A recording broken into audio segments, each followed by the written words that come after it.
my content is an acquired taste. Like if you ain't a grown ass man, you're not gonna rock with my content because I'm talking about having responsibilities and catering to the family and wanting to be a better man in itself. So if I'm just rapping that in my regular cadence, the young kids ain't gonna fuck with that. They like, hey man, we trying to party. I don't care what you trying to develop, nigga. You know what I'm saying?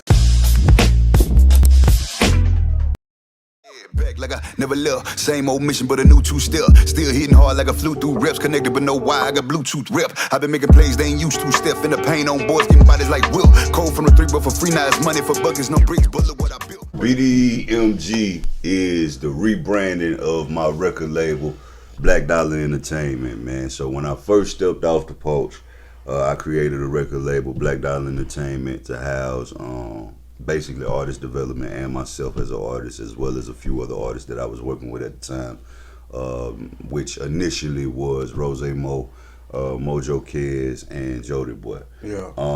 So after a while, we kicked up a lot of dust under that imprint, and I wanted to rebrand and give it a fresh look. So I added Music Group to it, BDE Music Group, to basically just be fresh, like I said.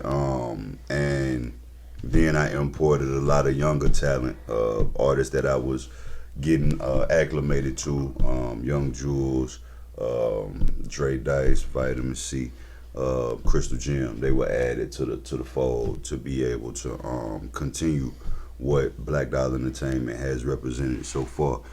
So that's what it stands for, Black Dollar Entertainment Music Group, BDEMG. So, matter of fact, how old are you?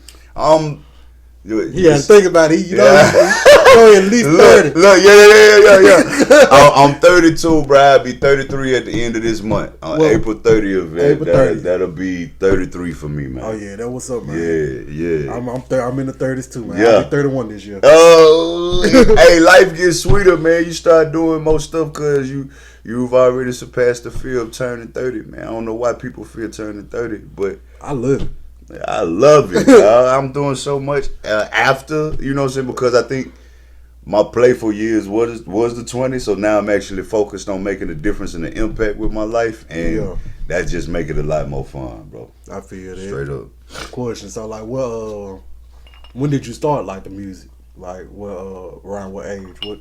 Bro, it was 2001 to be exact, man. 2001.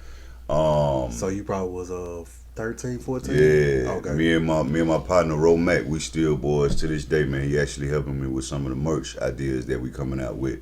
But me and him wrote our very first song, and I can't remember who class that was, but we wrote our first song in there. And from that, I kind of just took it. Me and my cousin started rapping together.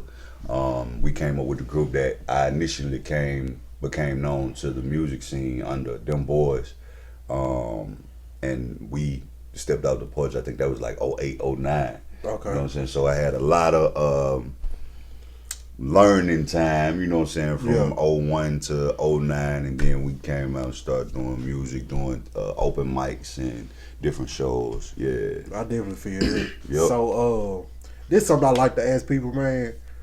What would you tell yourself, let's just say it's 09 and your age now? If you can go back to 09 as you, what would you tell your 09 self? Woo! If I could go back to my 09 self, I would tell them use YouTube a lot more. Yeah. You know what I'm saying? Because at the time, I was recording myself. I record myself now. I'm also a mixing engineer and a recording engineer, based out of Bandwidth Studios in Atlanta, and I also freelance mix if y'all want to tap in with me on that. Oh yeah, definitely tap in. But I would tell myself to use YouTube more, because a lot of the information that I gained, as far as how to get a better sound, what to do with sound as far as engineering, I would have got on that a lot quicker. You know what I'm saying? As far as learning how to become a better engineer. And then outside of that, it's just trust myself, because a lot of times I had great ideas, that could have worked and I should have been pushing for, but because I was kind of like, bro, I don't know if that's the right way to go though. I don't know if we, you know, boom, boom, boom, boom. Yeah. It was a lot of self-doubt going on in that time because, you know, trying to be perfect. There's no such thing as perfect. You just got to try and learn from it. You know what I'm saying? So I tell myself that immediately, like, bro, go crazy, do whatever you thinking, and I promise you gonna come out better, and it's gonna make you advance a lot quicker. Oh yeah, that's for real. Cause I was talking to one of my homeboys. He was talking about perfection. I was like, you really just gotta jump out there. You just gotta do it, bro.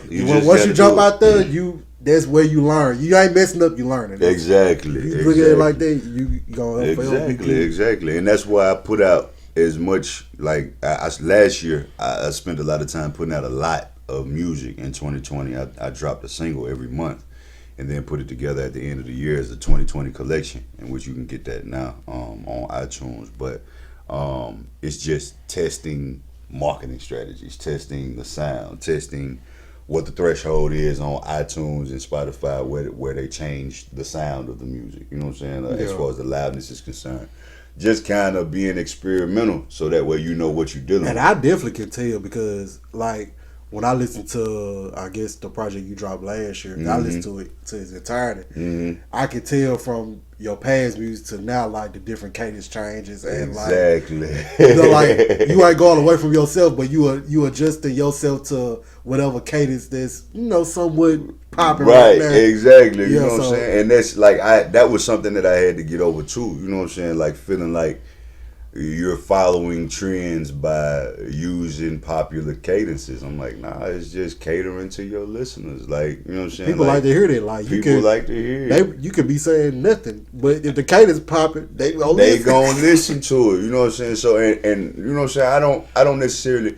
I think my content is an acquired taste. Like, if you ain't a grown ass man, you're not gonna rock with my content, because I'm talking about having responsibilities and catering to the family and wanting to be a better man in itself. So if I'm just rapping that in my regular cadence, the young kids ain't gonna fuck with that. They like, hey man, we trying to party. I don't care what you trying to develop, nigga. You know what I'm saying? That's some real shit. You know what I'm saying? But if I put it in a cadence that's a little bit more appealing to the ears, they gonna rock with it a little quicker, or if not, they just gonna rock with the cadence and not the lyrics, in which that's cool too. You know what I'm saying? It's just packaging it in a way that it can be received by all parties, man. Yeah, I feel like somebody listens to something long enough, they gonna get something from it. Exactly. Like, and they jam, but like, if not then, if a 21-year-old listening to my music now, when they turn 32 and they listen to it again, they like, damn, he was on point. Yeah. You know what I'm saying? You know what I'm saying? It's like that. So I'm gonna flip that same question I asked you. What do you think your 09 self would tell your current self? Go harder. Go harder. Go harder. Yeah, because and you know, that's because my 09 self didn't have any responsibilities. You know what I'm saying? Like, I wasn't married. I didn't have a child. I wasn't thinking about the overhead and the cost of living and all of that shit. You know what I'm saying? So it was really just music. Even being in classes, I was skipping classes to do music. I was, you know what I'm saying? It was all music focused. So it'll tell me to go harder. He'll tell me to go harder, and I will understand it and put it in the terms in which I would be able to adapt that to what I have to do, because I'm a responsibility-driven person. Like, I can't let my responsibilities fall to the wayside for anything. You know what I'm saying? That's just like the line that I don't cross. But that'll be what he tells me: go harder, in which I can go harder in some aspects, and I am gonna go harder. Now that the world is opening back up and I can reap the benefits of going harder. Oh yeah. You know what I'm saying? World been wide open in Mississippi. Downtown been loose. Oh yeah. Man. Especially with Dion out here going crazy. Man, yeah. It's probably a party every weekend now. It really is. Like, it really is. They say forget COVID. Yeah. That's crazy. Man, I'm so glad to have you come through, man. Appreciate you, bro. Man, I'm glad you came to Tap Their Reviews. Yeah, I want everybody that's watching to go check out Dolla Black on all streaming platforms. Indeed. Follow him. What's your new IG? The Real Dolla My Black? new IG is the Real Dolla Black, man. I got hacked at 10.8 thousand. After dropping my single Free, man. I had a single called Free that I dropped after the assassination of George Floyd, man, the murder of George Floyd. You feel me? Yeah. And Instagram shut me down. They basically was going crazy, and then next thing I know, I can't log in, and Young Jules texting me talking about, bro, who the fuck then took over your page? Cause it's talking about some promotion company or whatever the case, blah blah this, blah blah that, and then after that it just disappeared. Like I don't know how to find it. So I got hacked at 10.8 thousand. Follow me at The Real Dolla Black, and my website will be launching in its full entirety very soon. signedbydolla.com, man. Go there. If you got any questions or you want to hire me for your mixing and mastering, come fuck with me. Yeah, definitely. And while y'all lit it, of course, follow, subscribe, and like. Yes, sir. Tap the reviews on all platforms. Just type it all together. It's going to pop up. Tap you know what I'm the saying? reviews, man. Man, Crazy. I'm glad you came through, man. Thank you for having me, bro. Man, this has been another episode of Tap the Reviews, Let's man. get it. And we out. Mississippi, stand up.